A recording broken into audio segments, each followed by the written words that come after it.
Hey everyone, Jordan here from It's On Fitness, and today we're going to be talking about 5 common reasons you might see those fluctuations on the scale.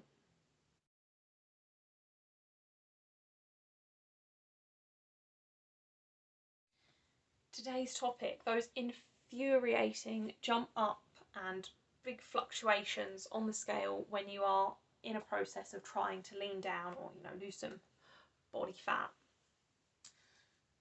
So it's all going great, you're losing weight, and then suddenly you step on the scale and you're about 5 pounds up.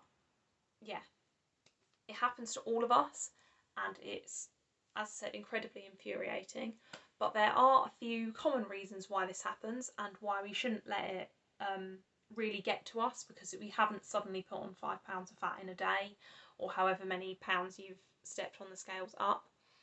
So yeah, it's about looking at what it might be and then reminding ourselves we're still doing great, we're doing fine, and just keep going and we will see the progress that we want to see. First reason, carbs and salt or sodium. So for when we are storing carbohydrate in our body, we also store an additional 3 grams of water for every gram of carbs. So if you've eaten loads of carbs, if you've taken lots of carbs, like, you might not even realise, you might not even be in a calorie surplus for that day.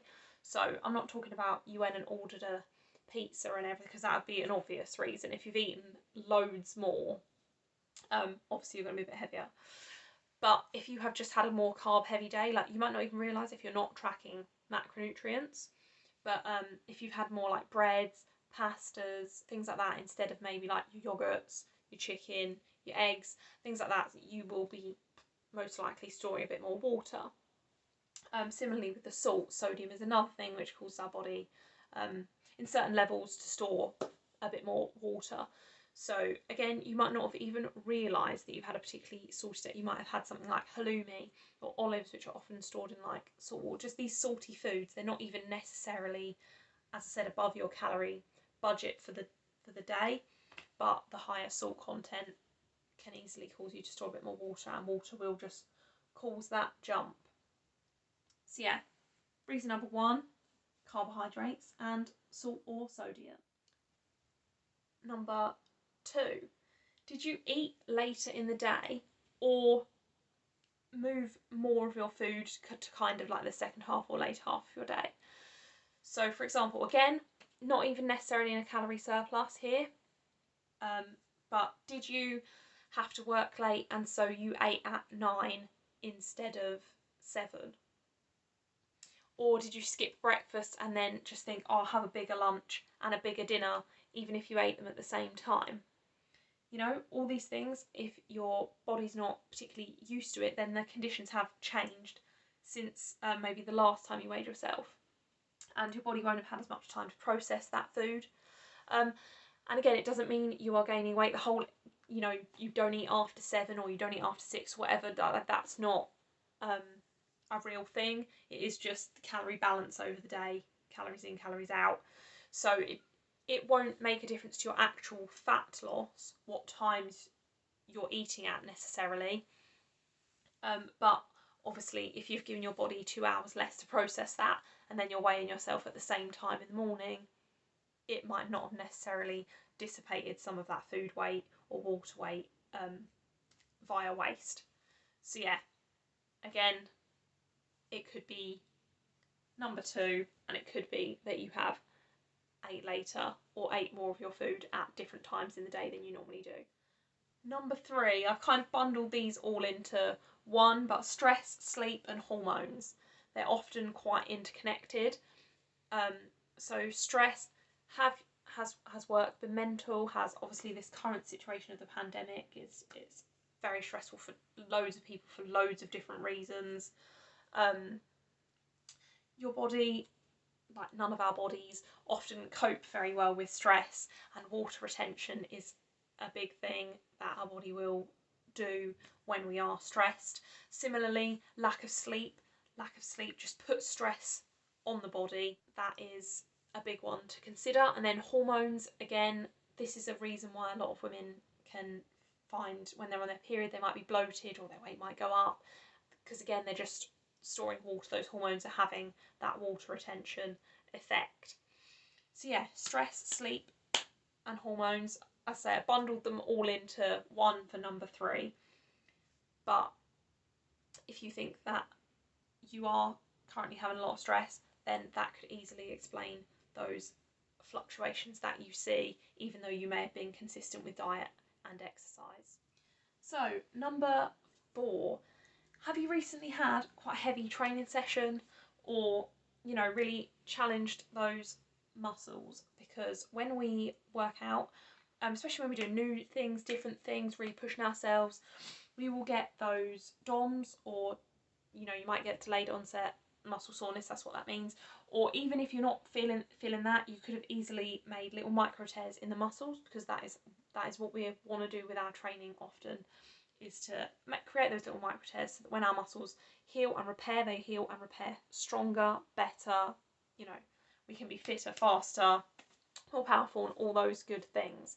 But to repair our muscles, our body has to hold on to like water, nutrients, and all of that stuff in order to be able to repair them. So yeah, if you've had a pretty big leg day, or really pushed yourself in those home workouts that you might be doing at this time, then yeah, if a day or 2 later you notice you're a bit up on the scale, but you've been consistent with your exercise and you've been really good with your eating as well, then yeah, don't be too concerned. It's most likely just those things that we're holding on to for muscle repair. And reason number 5 is constipation. This can be a bit of an embarrassing one to talk about, but it's a fact of life. It happens to us all sometimes. Constipation can easily make your weight go up on the scale, because for obvious reasons, there is weight on you that you haven't got rid of. And if you're normally going to the toilet quite regularly, or going to the bathroom quite regularly, then obviously that weight is kept quite constant. But as soon as you stop being able to go to the bathroom like you normally can, then yeah, your weight's obviously going to go up from that weight that you haven't got rid of. So fibre might be something you want to look into, or obviously if you're having constant problems, then you just want to go and see a doctor. But yeah, it's not fat, you just haven't been to the bathroom as regularly as you normally do. So yes, I am well aware of how frustrating it is to see those big spikes on the scale when you're working really hard, and sometimes it can take 2, 3, 4 weeks to lose those couple of pounds, and then you step on the scale and you're suddenly up higher than you were when you started, and you start thinking, oh, my body just can't lose weight, I can't do this, I've just lost 3 weeks or 4 weeks of work for nothing, I didn't even eat more, I did my exercise, what's the point in carrying on? All of them things. That's when you've really got to just try and stop yourself from thinking like that, because it's not that. It's going to be one of those 5 reasons that I've just talked about, most likely. I say, obviously, if you've had a massive takeaway, then that's an obvious thing. But if you've been consistent with, your good eating, like fueling yourself properly and stuff like that, and regularly exercising, then it's not going to be fat, most likely. You don't normally see massive spikes in fat. It's something that goes up gradually. So yeah, it's most likely going to be one of those 5 things, and you just need to try and calm down on those negative emotions, try and see it more reasonably, and then I say 3-4 days later on, that weight would have probably gone like it was never there, and you'll be back on gradually being able to work down that, lean down and lose some more of that fat visibly on the scale as well. So yeah, try and stay calm, stay positive, and just be consistent, and you will get those results that you want in the end. Thank you for listening. I hope you found this video helpful or comforting in some way, to know that it's not just you, and gives you a bit more explanation for what might be going on. See you in the next video, guys. Bye.